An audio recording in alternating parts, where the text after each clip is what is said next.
అంటే ఇప్పుడు పార్టీ మారే క్రమంలో ఈ విధమైన మాటలు వస్తున్నాయా, లేకపోతే ముందు నుంచి ఉన్నటువంటి వాదనేనా ఇది?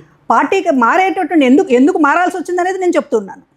వైఎస్ఆర్ కాంగ్రెస్ పార్టీని ఎందుకు వదిలేశాననేటటువంటిది నేను చెప్తున్నాను. వైఎస్ఆర్ కాంగ్రెస్ పార్టీని జగన్మోహన్ రెడ్డి గారిని ఎందుకు వదలాల్సి వచ్చింది అనేటటువంటిది, అంటే వేరే పార్టీలో చేరే ఆలోచనతో నేను వదలలేదు. జగన్మోహన్ రెడ్డి గారిని వదలాలి అనేటటువంటిది ఫస్ట్ డెసిషన్. ఎందుకు అంటే మరి పార్టీలో ఉన్నప్పుడు పార్టీ లైన్ ప్రకారంగా పార్టీ లైన్ క్రాస్ అయ్యి హ్యూమిలేటింగ్గా కొంతమంది లీడర్స్ని మాట్లాడినటువంటి సందర్భాల్లో మరి ఆ లైన్ క్రాస్ అవుతున్నప్పుడు మీకు ఎప్పుడు అనిపించలేదు? ఖచ్చితంగా ఇంటర్నల్గా మాట్లాడాను నేను ఫైట్ చేశాను.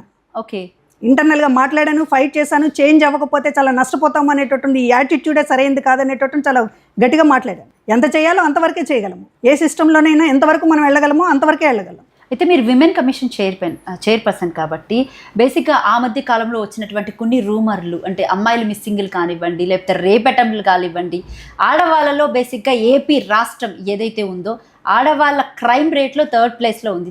దీనికి మీ సమాధానం ఏంటి as a women, X women commission చైర్మన్గా? ఎన్సీఆర్బీ రిపోర్ట్స్ ప్రకారము దేశంలోనే మహిళల పట్ల క్రైమ్ రేటు పెరిగింది.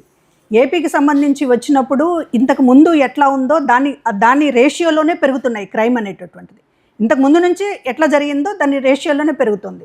ప్రధానంగా ఇక్కడికి మన దగ్గరకు వచ్చినప్పుడు యాక్చువల్గా సరైనటువంటి ఒక పోలీసింగ్ జరగడం లేదు. ఉమెన్ ఇష్యూస్కి సంబంధించి దానికి చాలా చేయాల్సినటువంటి అవసరం ఉంది. ఆ బాధ్యత తీసుకోవడానికి యంత్రాంగం సరైనటువంటి ఒక మెకానిజం లేదు, ఇక్కడ సరిపోయినటువంటి పోలీసు ఫోర్స్ లేదు, అదేవిధంగా అవేర్నెస్ లేదు, ఆ సెన్సిటివిటీ లేదు.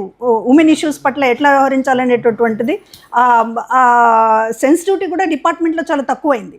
ఒకటి జరుగుతున్నటువంటి బయట నుంచి జరుగుతున్నటువంటిది ఒక టెక్నాలజీ కూడా ఈరోజు అనేక రకాలుగా దుర్వినియోగం అవుతుంది. ఆ క్రమంలో క్రైమ్ రేట్ కూడా పెరుగుతుంది.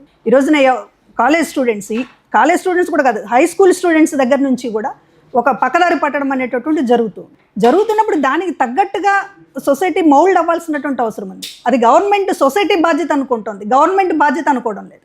గవర్నమెంట్ చేయాల్సినటువంటిది అడ్మినిస్ట్రేషను, లేకపోతే లా అండ్ ఆర్డరు, వీటికి ప్రయారిటీ ఇస్తుంది తప్ప మనుషుల ఆలోచనలు, సమాజంలో జరుగుతున్నటువంటి మార్పులు, లేకపోతే ఈ యంగర్ జనరేషన్లో వస్తున్నటువంటి చేంజెస్ మీద, అవేర్నెస్ మీద ఎక్కడ దృష్టి పెట్టారు మీరు? ఇప్పుడు ఏ ప్రైవేట్ కాలేజెస్ చూడండి, గవర్నమెంట్ కాలేజెస్ చూడండి, ఎక్కడైనా సరే పిల్లలకి కౌన్సిలింగ్ అనేటటువంటిది ఒక్క క్లాస్ అన్నా జరుగుతుందా? వాళ్ళ ఫిజికల్ ఎడ్యుకేషన్ మీద కానీ, మెంటల్ ఎడ్యుకేషన్ మీద కానీ అస్సలు ఫోకస్ ఉండడం లేదు. దాని ఫలితంగా క్రైమ్ రేటు పెరుగుతూ ఉంది. మనం క్రైమ్ జరిగిన తర్వాత లా అండ్ ఆర్డర్ విషయాలు మాట్లాడుతున్నాం తప్ప క్రైమ్ జరగకుండా గవర్నమెంట్ ఏం చేస్తుంది అనేటటువంటి విషయంలో మనం చాలా వెనుకబడి ఉన్నాం. అంటే మరి జగన్ ప్రభుత్వంలో ఈ విధమైన ఇప్పుడు మీరు చెప్తున్నటువంటి ప్యాటర్న్ ఏదైతే ఉందో అది జరిగిందా? అసలు ఎవరి గవర్నమెంట్లో జరగడం లేదు. జగన్ గవర్నమెంట్లో జరిగిందని నేను ఎప్పుడు చెప్పలేదే. ఉమెన్ కమిషన్ చైర్పర్సన్గా ఉన్నప్పుడు నేను ఎప్పుడు కూడా జగన్ గవర్నమెంట్లో చాలా అద్భుతమైనటువంటి మార్పు మహిళల విషయాల్లో వస్తుందని నేను ఎప్పుడు చెప్పలేదు. ఈ విషయంలో ఎప్పుడు కూడా గవర్నమెంట్స్ వెనకబడి ఉంటున్నాయి. రిఫార్మిజం అనేటటువంటిది మా పని కాదు అని గవర్నమెంట్ అనుకోవడం వల్ల వస్తున్నటువంటి సమస్య మహిళల మీద జరుగుతున్నటువంటి నేరాలు.